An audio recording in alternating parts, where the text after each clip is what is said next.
Namaskaram and welcome to the second session in the series of Trimurti Shakti Vandana.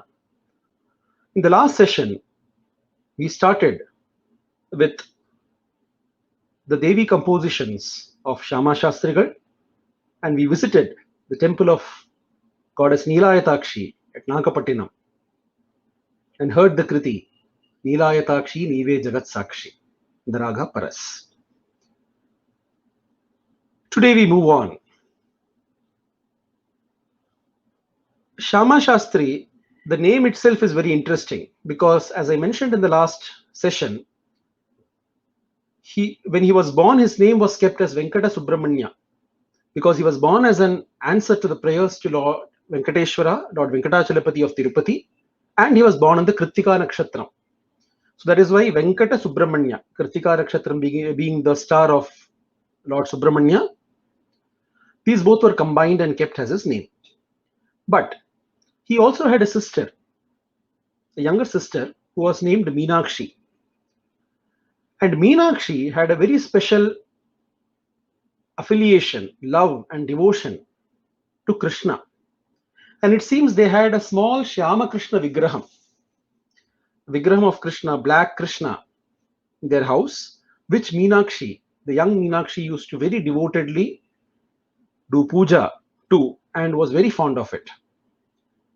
And Venkata Subramanya was very fond of his sister. So it seems in the house, more or less, the name was derived from this devotion of Meenakshi to Shyama Krishna that Venkata Subramanya came to be known as Shyama Krishna himself. And also, Shastrigal, when he grew up and he started composing, he took up Shyama Krishna itself as the mudra also, which also in some way tells us about the love and affection he had towards his sister as well. And very beautifully, when in the Kritis it comes Shyama Krishna Sahodari, it very beautifully gels. See, the so many layers that it brings.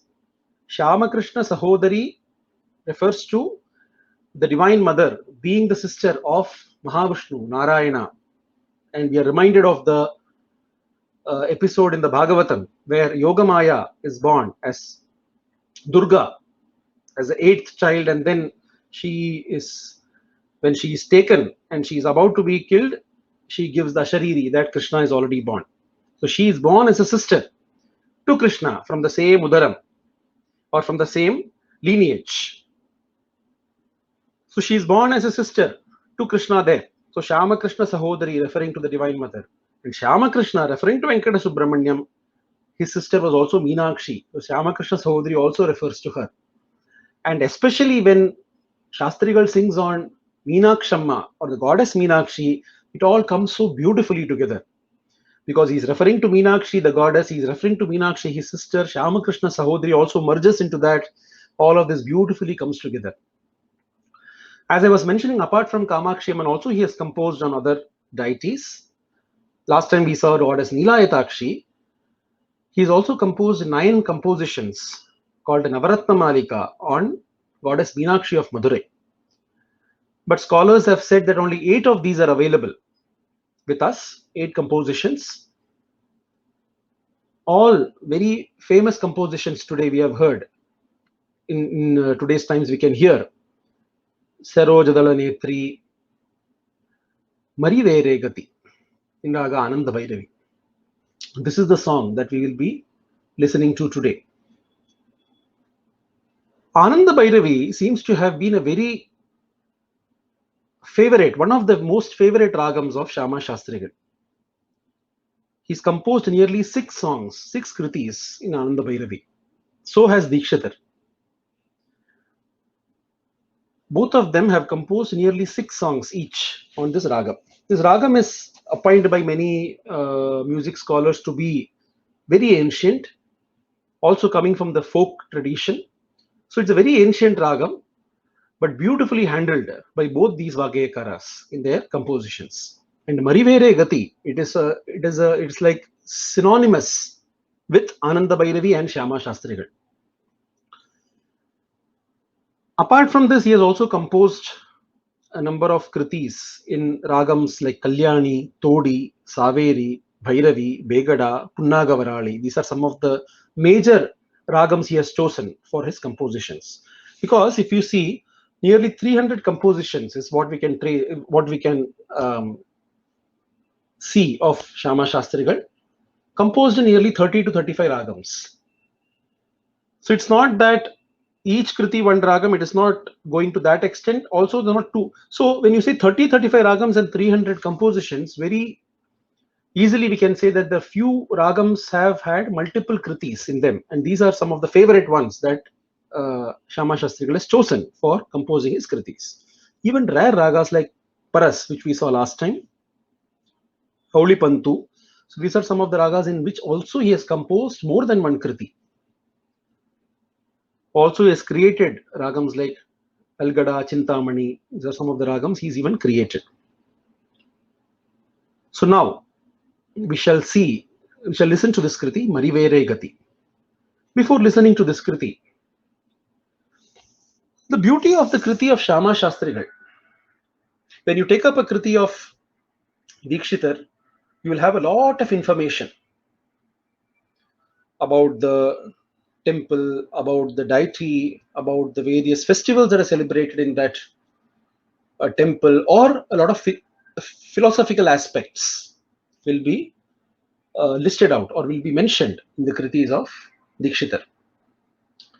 Tyagaraja Swami, of course, majority of his kritis have been on Rama, where beautifully he has brought out the different episodes of the Ramayanam, the Bhagavatam. So all these Purana Kathas, Pauranika Kathas, you will find immensely.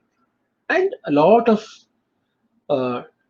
conversation, different kinds of conversation that he has with Rama will all be reflected in the kritis of Tyagaraja Swami. When you look at the kritis of Shama Shastrigal, which is majorly on Devi, primarily because he has been a Devi Upasaka all his life. Of course, there are compositions of a few compositions on other deities, but primarily only on Devi. Always the approach is that of the child to the mother. The request, the plea is always, "Oh mother, why have you still not come and given me your blessings?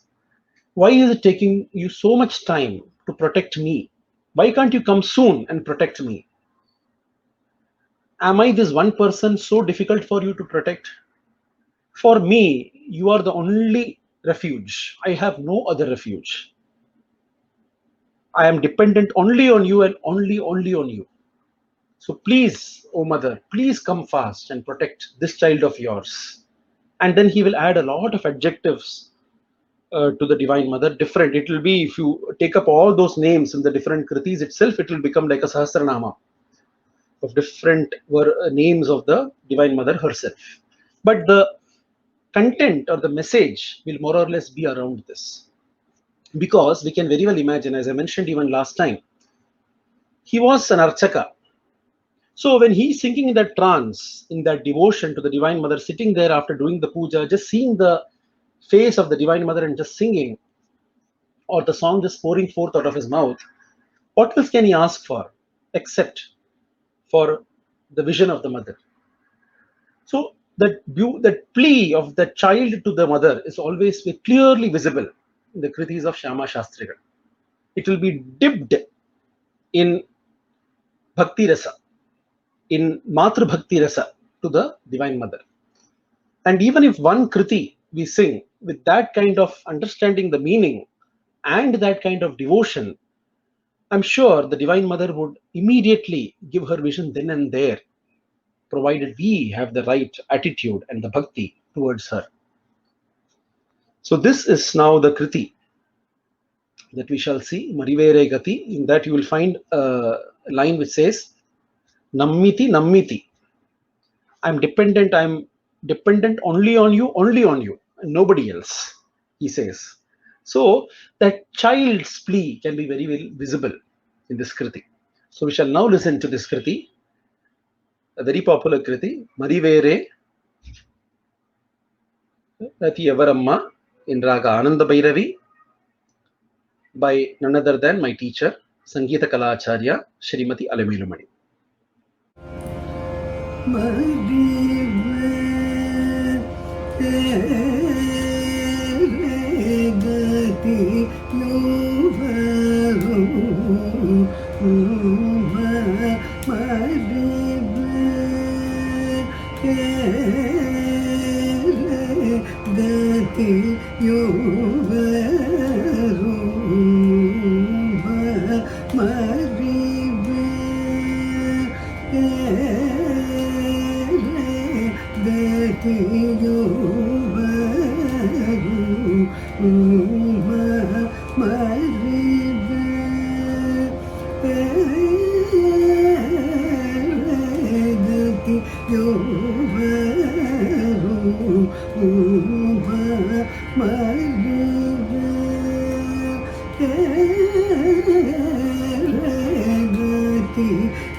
నీది నీ వెరచు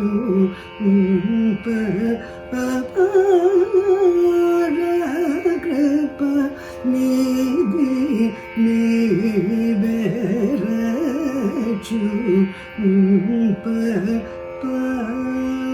దయుగము మదినొదలచి కోరిది వినుప దయుగము మదినొదలచి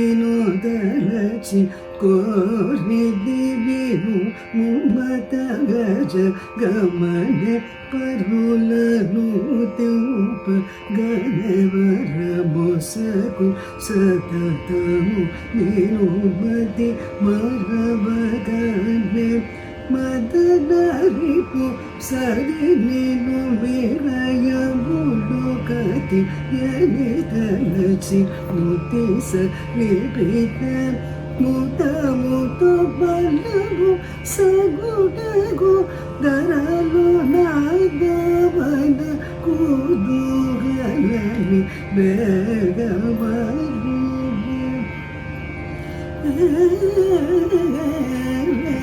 గతి యోవరు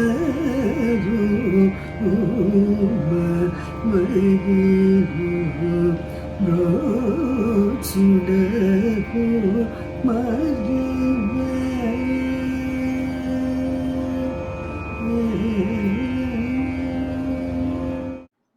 What a beautiful Kriti, isn't it? Soaked in bhakti. So I hope all of you enjoyed this session.